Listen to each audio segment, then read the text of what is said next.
नमस्कार। नागौर के खरनाल में जो कुछ तस्वीरें सामने आई उसकी चर्चा राजस्थान के बाड़मेर, जैसलमेर, जोधपुर से लेकर के चाहे वो नागौर, अजमेर हो या फिर शेखावाटी का रीजन, चूरू, सीकर, झुंझुनू, पूरे जाटलैंड में उस तस्वीरों की चर्चाएं हैं। जाट समाज में चर्चाएं अलग तरीके से हैं, उनके राजनीतिक रूप से, सामाजिक तौर से प्रतिद्वंदी समाजों के अंदर उसकी चर्चाएं अलग तरीके से हैं। लेकिन नागौर के खरनाल में जो कुछ हुआ, पूरा मामला क्या था और उसके पीछे की असली वजह क्या थी, इस बात को आज समझने की कोशिश करेंगे। दरअसल नागौर के खरनाल में यह धर्म सभा जो हो रही थी 2008 से लगातार यहां पर हो रही है। हालांकि उससे पहले भी यह कार्यक्रम तेजा दशमी के दिन पर होता था, लेकिन इस जगह पर नहीं होता था। गांव के अंदर छोटी जगह थी, वहां पर छोटा कार्यक्रम होता था। 2008 के बाद में यह कार्यक्रम बड़ा होने लगा है। यह एक तरह से पूरे राजस्थान के और वीर तेजाजी महाराज के भक्तों के एक केंद्र के रूप में यह कार्यक्रम स्थापित होने लगा, समय के साथ अपनी छवि बनाने लगा। इस कार्यक्रम के अंदर जो तेजाजी महाराज के पुजारी है, उस पुजारी को एक पट्टा पहनाया जाता है, एक सम्मान किया जाता है और उस सम्मान के बाद में वहां पर भीड़ भड़क जाती है। जो हनुमान बेनीवाल के समर्थक है, उनका यह कहना है कि वीर तेजाजी के पुजारी को बीजेपी का पट्टा पहनाया गया है। क्या वीर तेजाजी महाराज का पुजारी बीजेपी का पट्टा पहन करके राजनीतिक तौर पर यह संकेत देने की कोशिश कर रहा है कि आने वाले समय में वो बीजेपी का समर्थन करेंगे? उनकी नाराजगी इस बात को लेकर के थी कि खींवसर के अंदर उपचुनाव होने हैं और नागौर की राजनीति जाट राजनीति का केंद्र है।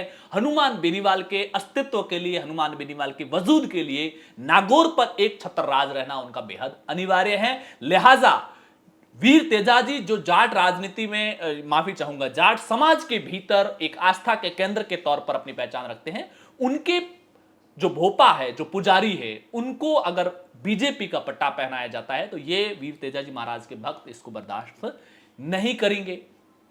दूसरी तरफ जो बीजेपी के नेता है रेवंत राम डांगा की जिस तरीके की तस्वीरें सामने आई है, वो ज्यादातर तस्वीरें सोशल मीडिया पर कल से तेजी से वायरल है, उसे बार बार दिखाने की जरूरत नहीं है। उनका यह कहना है कि हमने कोई वीर तेजाजी महाराज के भोपे को ही पट्टा पहनाया हो, ऐसी बात नहीं है। मुख्यमंत्री की ओर से भेजा गया यह पट्टा था और उनकी यह इच्छा है, मुख्यमंत्री की यह इच्छा है कि राजस्थान के अंदर जितने भी धार्मिक स्थान हैं, लोगों की आस्था के केंद्र है, उनकी आस्था के प्रतीक के तौर पर उस मंदिर के पुजारी या उस मंदिर का जो भोपा है उसको वो सम्मान दिया जाए, उनको सम्मानित किया जाए। और उस सम्मान के सिलसिले में कई और मंदिरों के अंदर भी वहां के पुजारी और भोपों का सम्मान किया गया। रेवंत राम डांगा ने कई मंदिरों का नाम लेकर के भी बताया कि फला मंदिर में ऐसा हुआ है, फला मंदिर में हमने ये किया है। और उसी सिलसिले में एक बड़ा कार्यक्रम था, तो उसमें वीर तेजाजी महाराज के भोपे को भी पट्टा पहनाया गया है, जो किसी भी राजनीति से प्रेरित नहीं था, जो किसी आने वाले चुनावों पर केंद्रित नहीं था। मुख्यमंत्री की ओर से यह पूरे राजस्थान में किया जा रहा है और उसी सिलसिले में हमने यहां पर किया था।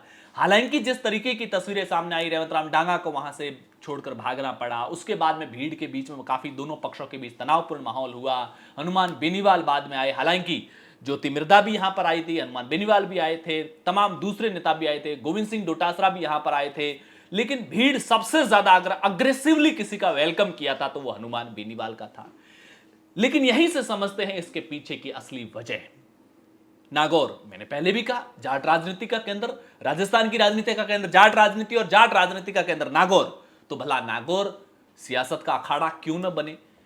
लेकिन पिछले कुछ समय से, विशेष तौर से मैं 2016-17 के बाद की बात करूंगा, जब से हनुमान बेनीवाल ने खुद को प्रदेश स्तर के जाट नेता के रूप में प्रेजेंट किया है, तब से यह संघर्ष लगातार चल रहा है कि हनुमान बेनीवाल स्वयं खुद को स्थापित करने का प्रयास करते हैं प्रदेश स्तर पर, और दूसरी पार्टियों में, चाहे वो बीजेपी के अंदर हो या फिर कांग्रेस के अंदर हो, हनुमान बेनीवाल को नियंत्रित करने के प्रयास होते हैं। जब अशोक गहलोत राजस्थान के मुख्यमंत्री थे, तब उन्होंने अलग अलग तरीकों से प्रयास किए थे।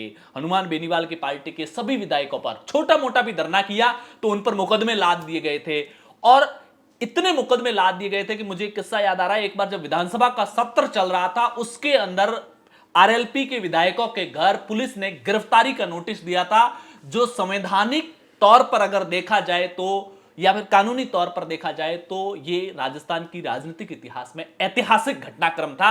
जब विधानसभा का सत्र चल रहा हो, विधानसभा के अध्यक्ष को बिना सूचना दिए, उनके बिना अनुमति के किसी विधायक को गिरफ्तारी का नोटिस दिया गया हो।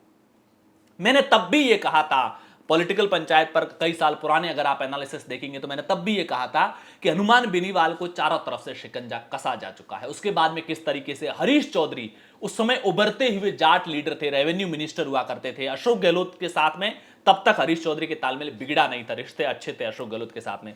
हरीश चौधरी एक जाट चेहरे के तौर पर ही नागौर का प्रभारी मंत्री बनाया गया और वहां पर सारे काम हरीश चौधरी के खिलाफ, हरीश चौधरी की इच्छाओं के खिलाफ, माफी चाहूंगा, हरीश चौधरी हनुमान बेनीवाल की इच्छाओं के खिलाफ कर रहे थे और हनुमान बेनीवाल को एक तरह से नकेल कसने के प्रयास हो रहे थे। बाद में आखिरकार हनुमान बेनीवाल बीजेपी का साथ छोड़ करके आते हैं, तब जाकर के अशोक गहलोत के टारगेट से वो फ्री होते हैं। अशोक गहलोत उसके बाद में उन पर निशाने कम कर देते हैं। लेकिन इसी क्षेत्र के अंदर मिर्धा परिवार जो राजनीतिक तौर पर अपना बड़ा वजूद रखता है, ज्योति मिर्धा की हनुमान बेनीवाल के साथ में एक बड़ी राइवलरी लंबे समय से चल रही है। तो राजस्थान में एक नए नए दौर में पिछले 5-6 महीने के अंदर जिस तरीके से अपनी छवि को प्रदेश स्तर के जाट नेता के तौर पर स्थापित करने का प्रयास गोविंद सिंह डोटासरा भी कर रहे हैं, तो दरअसल खरनाल जो जाटों का सबसे बड़ा महाकुंभ भी कह सकते हैं, हम उसे, इस कार्यक्रम को जाटों का सबसे बड़ा महाकुंभ कह सकते हैं खरनाल को। इस कार्यक्रम के अंदर अगर किसी व्यक्ति राजनीतिक कार्यक्रम की वजह से कंट्रोवर्सी होती है तो चाहे वो गोविंद सिंह डोटासरा हो, चाहे वो ज्योति मिर्धा हो, चाहे वो हनुमान बेनीवाल हो, या फिर दूसरे जाट लीडर हेमंतराम डांगा जो खींवसर हनुमान बेनीवाल का प्रारंभिक गढ़ रहा है वहां पर उनको चुनौती देने का प्रयास कर रहे हैं, तो हेमंतराम डांगा के लिए भी अब हनुमान बेनीवाल को पूरी तरह से कंट्रोल करना बेहद जरूरी हो गया है। तो कुल मिलाकर के अगर आप इसके पीछे की जड़ को समझने की कोशिश करेंगे तो इन नेताओं की और उनके समर्थकों की आपस की वो लड़ाई जिसके अंदर समर्थक अपने नेता को जाट समाज के सबसे सुप्रीम लीडर के तौर पर देखना चाहते हैं और उसी थॉट प्रोसेस की वजह से एक मनमुटाव, एक टकराव, एक तनाव और उसके बाद जो तस्वीरें सामने आई वो तस्वीरें थी। हालांकि जाट राजनीति का इतिहास रहा है, अभी तक कोई भी प्रदेश स्तर का कोई जाट नेता राजस्थान की राजनीति में तो कमोबेश नहीं बन पाया है। जब जब किसी ने अपने वजूद को बहुत बड़ा करने का प्रयास किया, उनकी ही पार्टी में या फिर दूसरी पार्टियों के अंदर ऐसे लीडर्स, ऐसे नेताओं का प्रभाव बढ़ा है जिन्होंने उनको कंट्रोल करने की कोशिश की है और वो जो जाट समाज था जो एकजुट किसी व्यक्ति के पीछे होता है उसमें विभाजन समय के साथ होता है। आपकी इस पूरे प्रकरण को लेकर के क्या कुछ राय है कमेंट बॉक्स में जरूर बताइए। पॉलिटिकल पंचायत पर पहली बार आए हैं तो चैनल को सब्सक्राइब कीजिएगा, वीडियो को लाइक और शेयर जरूर कीजिएगा। शुक्रिया।